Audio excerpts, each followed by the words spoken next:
स्वागत है आप सबका एक बार फिर से हमारे चैनल पर। और आज हम बात करेंगे यूजीसी नेट पेपर 1 के हायर एजुकेशन के लिए। तो हायर एजुकेशन हमेशा से कुछ ट्रिकी क्वेश्चन लाता है, तो उसे हम देखेंगे। सबसे पहले हम देखते हैं कि कौन सी यूनिट है। तो ये यूनिट है 10th हायर एजुकेशन। तो इसमें higher learning and education in ancient India है, हम उसे कवर करेंगे आज फर्स्ट पार्ट को। इसके बाद पोस्ट इंडिपेंडेंस इंडिया, मतलब आज़ादी के बाद में क्या रहा। बाकी ये कन्वेंशनल नॉन कन्वेंशनल है, professional technical and skill based education, value education, और लास्ट में है पॉलिसीज गवर्नेंस एंड एडमिनिस्ट्रेशन। तो हम आज यूनिट 10 हायर एजुकेशन के पहले सब यूनिट पे बात करेंगे। शुरुआत करते हैं एंशिएंट एजुकेशन से। तो देखिए, एंशिएंट का मतलब है पुरातकालिक या बहुत ही पुरानी। तो ये शुरुआत हुई है 3rd BC से।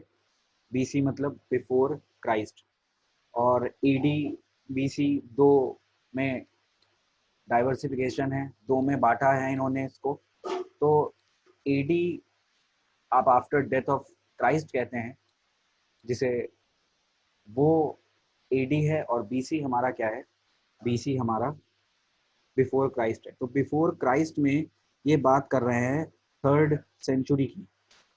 तो 3rd सेंचुरी में BC का मतलब है कि बहुत पहले हो गया, ये बहुत ही ज़्यादा पहले। और उस समय तक इतने ज़्यादा संसाधन नहीं थे पढ़ाई लिखाई के। तो उस समय तक क्या होता था, ओरल एजुकेशन होता था, मतलब मुंह से वाचाल से बोला जाता था। और AD यानी कि आफ्टर डेथ जब आया है, जिसमें अभी हम हैं, जिसे हम एनो डोमिनी भी कहते हैं, उसमें आते आते अब हमारे पास बहुत से संसाधन है, कॉपी किताब, लेकिन तब नहीं होते थे। तो तब ओरल एजुकेशन होती थी। नोट करने के लिए बच्चों के पास पेड़ के पत्तियां होती थी, पाम लीव्स होती थी, पाम जो पेड़ होता है उसकी, और छाल होती थी जिन्हें हम बाक्स कहते हैं, उन पर बच्चे लिखते थे। तो ये सब बिल्कुल स्टार्टिंग की बात हम कर रहे हैं। उसके बाद प्लेसेस ऑफ लर्निंग कहाँ कहाँ पर होती थी पढ़ाई। तो इंडिजिनस का मतलब है लोकल या स्वदेशी। तो स्वदेशी का मतलब है कि स्टार्टिंग में जब बच्चा शुरू होता था, जिसे हम KG आज के समय में कहते हैं, प्राइमरी एजुकेशन, वो होती थी पाठशाला में, टोल में, चतुष्पदीज, गुरुकुल, और इवन टेम्पल्स भी एक बहुत ही बड़े लर्निंग के सेंटर होते थे। फिर जब बच्चे बड़े होते थे, जिसे हम सेकेंडरी एजुकेशन कहते हैं, आप 12th समझ सकते हैं, ग्रेजुएशन समझ सकते हैं, वो विहार और यूनिवर्सिटीज़ में होते थे। तो ये थे प्लेसेस ऑफ लर्निंग शुरुआत के, यानी कि छोटी क्लास और बड़ी क्लास के। क्या पढ़ाया जाता था, तो देखिए, पढ़ाए जाते थे 4 वेद। तो हमारे पास है ऋग्वेद। ऋग्वेद सबसे पुराना, it is the earliest form of Veda, ध्यान रखिएगा। और ऋग्वेद में अगर आपको नहीं पता है तो मैं बता देता हूँ, 1028 1028 हमारे पास 1028 हिम्स हैं। हमारे पास 1028 हिम्स हैं, और इनको हम क्या कहते हैं, इनको हम कहते हैं सुक्त। इनको हम कहते हैं सुक्त। तो इसको ध्यान में रखिएगा आप, 1028 हिम्स हैं जिन्हें हम सुक्त कहते हैं। हम ऋग्वेद की बात करें, और क्या है, ये जो पूरी की पूरी ऋग्वेद है, ये कलेक्शन है ऑफ 10 बुक्स। उन 10 किताब का नाम क्या है, बहुत बार आता है, उन 10 किताब का नाम है मंडल्स। ठीक है, तो ऋग्वेद में सूक्त हैं और 10 मंडल भी मौजूद हैं। ठीक है, और जो ऋग्वेद है, इसके बहुत सारे फीचर्स हैं, हम बात नहीं करेंगे। वैसे ऋग का मैं आपको मतलब बता देता हूँ।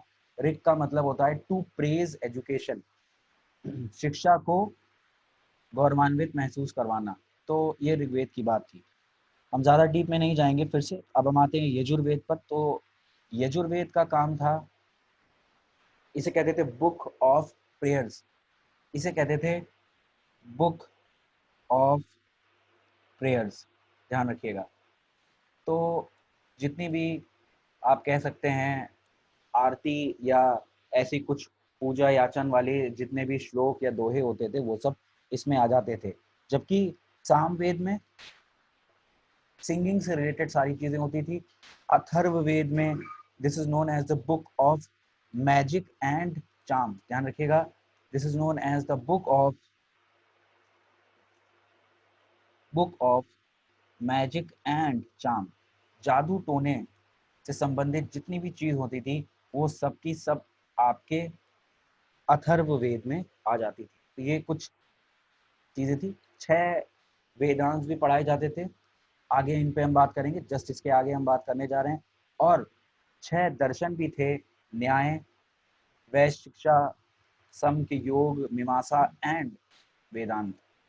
तो ये आप ध्यान जरूर रखिएगा कि 6 वेदांत कौन से हैं, 4 वेद के नाम क्या है और 6 दर्शन के नाम कौन से हैं। चलिए हम अब आगे चलते हैं। ये आप इस डायग्राम को देखिए, हम वेदांग की बात कर रहे हैं। जैसे तो वेदांग में हमारे पास क्या था, मैट्रिक्स था। मैट्रिक्स या चांस कहते थे ना। मैट्रिक का मतलब क्या होता है, जितना भी क्वांटिटेटिव आपकी पढ़ाई होती है। कौन सी पढ़ाई इसमें आती थी, इसमें आती थी क्वांटिटेटिव, आपकी जितनी भी पढ़ाई होती थी वो सब मैट्रिक्स में आ जाती थी। इसके अलावा ग्रामर, जिसे हम व्याकरण कहते हैं, उसे तो आप जानते ही हैं। फोनेटिक्स क्या होता है, फोनेटिक्स साउंड से रिलेटेड शिक्षा होती है। देखिए उस समय पर लिखने की चीज़ें, इतना कंप्यूटर था नहीं, मेमोरी स्टोरेज नहीं था, तो वहाँ पर क्या होता था, साउंड यानी आवाज़ से रिलेटेड जो चीज़ें होती थी वो यहाँ पर पढ़ी जाती थी। यानी कि आप तीर धनुष चला रहे हैं तो आवाज़ से आपको उसे डिटेक्ट करना है, ऐसी कुछ चीज़ें भी इसमें आ जाती थी। उसके बाद हम आते हैं एटिमोलॉजी पर। तो एटिमोलॉजी क्या होता है, शब्दों की हिस्ट्री, हिस्ट्री ऑफ वर्ड्स। कोई भी शब्द कब बना, कैसे बना, उसका क्या मतलब है, ये सब एटिमोलॉजी में आता था। रिचुअल तो आप जानते ही हैं, रिचुअल जो पहले से चली आ रही हैं चीज़ें, मान्यताएं जिन्हें हम कहते हैं, तो उन मान्यताओं की पढ़ाई। और एस्ट्रोनॉमी आप जानते हैं, ज्योतिष विद्या जो कि आज भी है, वो चांद सितारों को देखकर ह्यूमन की लाइफ को कैसे अफेक्ट कर रहा है उसको बताना एस्ट्रोनॉमी में आ जाता है।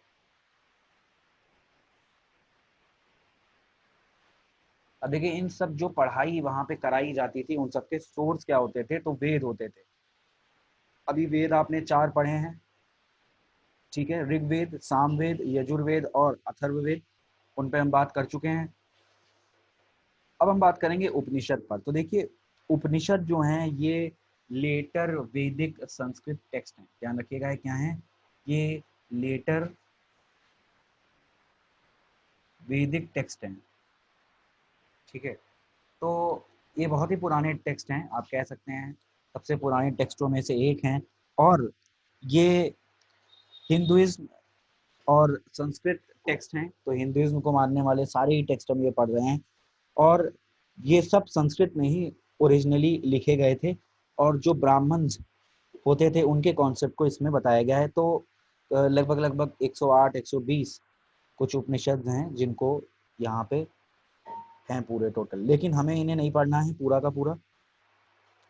उसके बाद हमारे पास नेक्स्ट जो है वो धर्म सूत्र है, ठीक है। तो धर्म शब्द आप जानते हैं, धर्म से रिलेटेड, यानी कि what are the beliefs and societal norms to be adopted by individuals. यानी इंडिविजुअल्स हों या हमारी सोसाइटी हो, इनको क्या नियम कानून रखने चाहिए, शादियां कैसे होनी चाहिए, तो ये सब जो चीज़ें थी वो आ जाती थी धर्म सूत्र में। और राइटिंग्स क्या, राइटिंग है, किसी ने कुछ लिख दिया, मान लीजिए कोई फॉरेनर आया चाइना से, तिब्बत से, उसने कुछ लिखा है भारत के बारे में, तो वो भी पढ़ाई के एक स्रोत है राइटिंग। और ज़्यादा समझने के लिए आप समझिए, जैसे अंग्रेज आए थे, ब्रिटिशर्स आए थे, वो यहाँ पे आए, उन्होंने 200 साल तक राज किया और फिर वो 1947 में चले गए। लेकिन बहुत से राइटर्स ब्रिटिशर्स के कुछ ना कुछ भारत के बारे में लिख के गए, उससे हमें पता लगता है कि उन 200 साल के दौरान भारत कैसा था। तो ये हो जाती है राइटिंग्स की चीज़ें। पीरियड ऑफ स्टडी की बात करें तो आपको ये बहुत ही इंटरेस्टिंग लगेगा कि 12 साल लगते थे एक वेद को पढ़ने में। कुछ 12 साल में अपनी पूरी स्कूलिंग खत्म कर लेते हैं। और एक ग्रेजुएट को स्नातक कहते थे, आज भी हम इसे हिंदी में स्नातक ही कहते हैं। और एक सेरेमनी होती थी संवर्तना। तो संवर्तन में क्या होता था, वहां पर बहुत बड़ी एक बैठक बुलाई जाती थी, बहुत से लोग आते थे। ये एक संस्कृत वर्ड है। तो यहाँ पे क्या होता था कि ब्रह्मचर्य पीरियड जो आश्रम में या जहाँ स्टूडेंट पढ़ता था खत्म होता था, और जब वो गृहस्थ आश्रम शुरू करने जा रहा होता था, यानी अपना वैवाहिक जीवन, तो उस ब्रह्मचर्य के खत्म और ये जो हमारा गृहस्थ आश्रम है इसके शुरुआत के बीच में ये सेरेमनी की जाती थी, बिल्कुल लास्ट में, जिसे हम संवर्तन कहते थे, और इसमें उसे उसकी डिग्री प्रोवाइड की जाती थी। जैसे आज भी आपने देखा होगा कई बार डॉक्टरल डिग्री या डिग्रीज यूनिवर्सिटीज़ में प्रोवाइड की जाती हैं। और इसमें वहाँ पर बहुत सारी चीज़ें होती, जैसे मैं आपको बताऊँ, एक सेरेमोनियल बात होती थी, नहाना पड़ता था, बहुत से ऋषि मुनि आते थे पूरी दुनिया के, और वहाँ पे उन्हें श्लोक और शपथ भी दिलाई जाती थी। तो ये ऐसा कुछ था। अब बात करते हैं टाइप्स ऑफ टीचर की। देखिए, टाइप्स ऑफ टीचर बहुत सारे हैं, लेकिन इनके बीच में अंतर समझना थोड़ा सा मुश्किल है। तो इसे हम देखें, सबसे पहले होते थे आचार्य।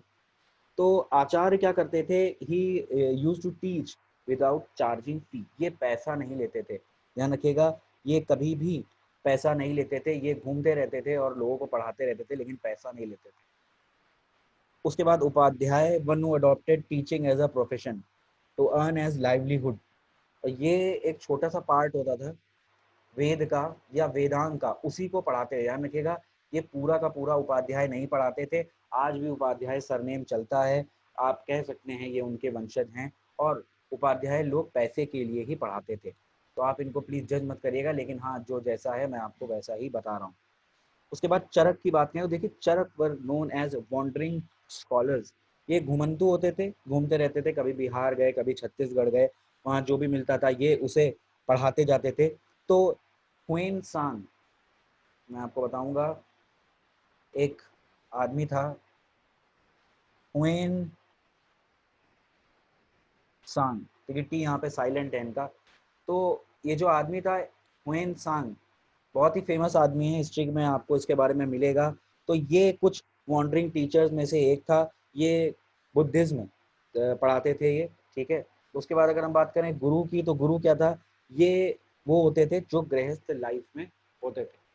मतलब अगर हम बात करें तो जो एक गुरु होता था, उसकी अपनी वाइफ होगी, उसके अपने बच्चे होंगे। ऐसा नहीं है कि वो हर चीज़ से कट ऑफ करता था, लेकिन वो पढ़ाता था बच्चों को, और घर पर भी बुला के ज़्यादातर वो लोग पढ़ाते थे। उसके बाद अगर हम बात करें योजना सतिका की, तो ये बहुत ही फेमस टीचर होते थे। कब से फेमस टीचर आप इन्हें कह सकते हैं, ये स्कॉलरशिप प्रोवाइड करते थे। ये एक, आप कह सकते हैं, नेशनल लेवल पे अपने आश्रम में एक समय देते थे, उसमें एग्जाम करवाते थे, पेपर कराते थे, बच्चे देश के कोनों से आके पेपर देते थे, उनमें से ये कुछ बच्चों को चुनते थे और उन्हें स्कॉलरशिप भी प्रोवाइड करते थे। ये इस बात को मानते थे कि समानता होनी चाहिए, राजा का बेटा है तो हम उसे पढ़ाएं, गरीब के बच्चे को ना पढ़ाएं, हम उसे पढ़ाएंगे जो सबसे ज्यादा प्रतिभाशाली और लायक होगा पढ़ने के। शिक्षिका लास्ट में है, ये शिक्षिका आप कह सकते हैं धनुष का एक अलग शिक्षा या डांसिंग की अलग शिक्षा। तो आप कह सकते हैं एक स्पेसिफिक आर्ट को जो पढ़ाते थे उन्हें हम शिक्षिका कह सकते हैं। अब हम बात करेंगे एजुकेशनल इंस्टीट्यूशंस के, ये पूछा जाया करता है अक्सर, तो इसको ध्यान से देखिएगा। तो एजुकेशनल इंस्टीट्यूट का मतलब है, पहला था गुरुकुल। गुरुकुल क्या होता था, टीचर जब अपने, मैंने आपको बताया, गुरु जो होते थे ज्यादातर घर पे बुलाते थे, उन्हीं से गुरुकुल नाम पड़ा है। तो ये अपने घर पे बच्चों को बुलाते थे, खाना पीना सब देते थे, और वहीं बच्चों को सिखाते थे, और जब तक पढ़ाई पूरी नहीं होती थी बच्चे वहीं पर रहते थे। परिषद एडवांस लर्निंग डिस्कशंस और डिस्कोर्सेज होते थे। फिर से नेशनल लेवल का या पैन इंडिया या स्टेट लेवल का बहुत से ऋषि मुनि आएंगे, महर्षि आएंगे, और वो वहाँ पे बातें करेंगे, और आप कह सकते हैं this was a type of seminar और कॉन्फ्रेंस। गोष्ठी अभी भी आप शायद पेपरों में सुनते हो, हिंदी शब्द है गोष्ठी। गोष्ठियाँ होती हैं, बहुत से विद्वान आते हैं, वहाँ पर डिस्कशन करते हैं क्या होना चाहिए क्या नहीं। तो गोष्ठी तब होती थी जब राजा आता था और वो इनकी टीचिंग्स को देखता था, समझता था, और वो भी पार्टिसिपेट करते थे, तो वो गोष्ठी होती थी। आश्रम आप थोड़ा बहुत इससे रिलेट कर पाएंगे। आश्रम अभी भी बहुत सी जगहों पे हैं, लेकिन वैसे आश्रम नहीं होते थे। उसमें ऋषि मुनि तो जो होते थे वो हिंदुइज्म को प्रैक्टिस करते ही थे, साथ में वहाँ पर पढ़ाई होती थी। आपने हमेशा स्टोरीज में आश्रम सुना होगा कि राम जी, लक्ष्मण जी, ये लोग इस आश्रम में गए, इन्होंने वहाँ पे पढ़ाई की। तो आश्रम में हर कोई नहीं जा सकता था, यहाँ पे सिर्फ और सिर्फ फेमस बच्चे, राजा के बच्चे या बहुत ही टैलेंटेड बच्चे ही आ पाते थे। विद्यापीठ बहुत ही फेमस था, ये स्पिरिचुअल लर्निंग था। द्वारका में था विद्यापीठ, पुरी में था। द्वारका और पुरी का नाम आपने कृष्ण जी के संदर्भ में जरूर सुना होगा। तो ये बहुत ही फेमस जगह होती थी, यहाँ पे बिल्कुल स्पिरिचुअल लर्निंग के लिए ही आया जाता था। अब हम बात करेंगे कुछ फेमस साइट्स की। तो पहला है तक्षशिला। देखिए तक्षशिला आज पाकिस्तान में पड़ता है, उनका एक प्रोविंस है पंजाब उसमें, ठीक है। तो ये सबसे बड़ा सेंटर था, सबसे फेमस नाम अगर हम कहेंगे तो ये 6th सेंचुरी में था। 16 ब्रांचेस थी पढ़ाई की, जिन्हें हम जैसे आप डांस कह सकते हैं, धनुष विद्या कह सकते हैं, उनको यहाँ पर पढ़ाया जाता था। मैंने आपसे बताया कि ये उस समय भी था। और मैं आपको एक नाम बताऊंगा यहाँ पे पढ़ाने वाले, एक बहुत ही फेमस व्यक्ति का नाम मैं आपको बताऊंगा। ये है कौटिल्य और चाणक्य। चंद्रगुप्त मौर्य के जो टीचर थे वो यहाँ पर पढ़ाते थे। तो आपको ये ध्यान में रखना है, ये सवाल आ सकता है। Next we move on to Nalanda. तो देखिए नालंदा के लिए मैं आपको सबसे पहले एक फिर से फेमस बात बताता हूँ। तो यहाँ का जो फेमस स्टूडेंट था वो था आर्यभट्ट, जिन्होंने जीरो दिया। A very famous and renowned mathematician and astronomer of India, वो यहाँ पे थे। तो यहाँ पे देखिए लॉजिक, जो लॉजिक से जुड़ी हुई, आप जिसे रीजनिंग कहते हैं मॉडर्न में, वो नालंदा में बहुत ही ज़्यादा फेमस थी। देखिए हर जगह अपने लिए एक चीज़ में फेमस होती थी। ऐसा नहीं है कि नालंदा में सब कुछ अच्छा पढ़ाया जाता था। हाँ, कहीं का मेडिकल बहुत अच्छा था, नालंदा का मेडिकल बहुत अच्छा था, तक्षशिला की इकोनॉमिक्स बहुत अच्छी थी। ऐसा यहाँ पर होता रहता था। वल्लभी की मैं आपको बात करूँ तो ये गुजरात में था। यहाँ पे देखिए अर्थशास्त्र, इकोनॉमी, नीति शास्त्र, पॉलिटी आप कह सकते हैं, चिकित्सा शास्त्र जिसे आप मेडिसिनल स्टडीज कह सकते हैं, ये बहुत अच्छा पढ़ाया जाता था। विक्रमशिला में तांत्रिक बुद्धिज्म पढ़ाया जाता था। उज्जैन जो कि मध्य प्रदेश में है, ये एस्ट्रोनॉमी और मैथमेटिक्स के लिए बहुत ही ज़्यादा फेमस था। तो ये हायर एजुकेशन को हमने एक सिंगल वीडियो में कंप्लीट कर लिया है, एक सब यूनिट को। और डिस्क्रिप्शन में आप हमारे चैनल को ज्वाइन कर सकते हैं। जुड़े रहिए हमारे साथ for more videos. Thank you and have a nice day.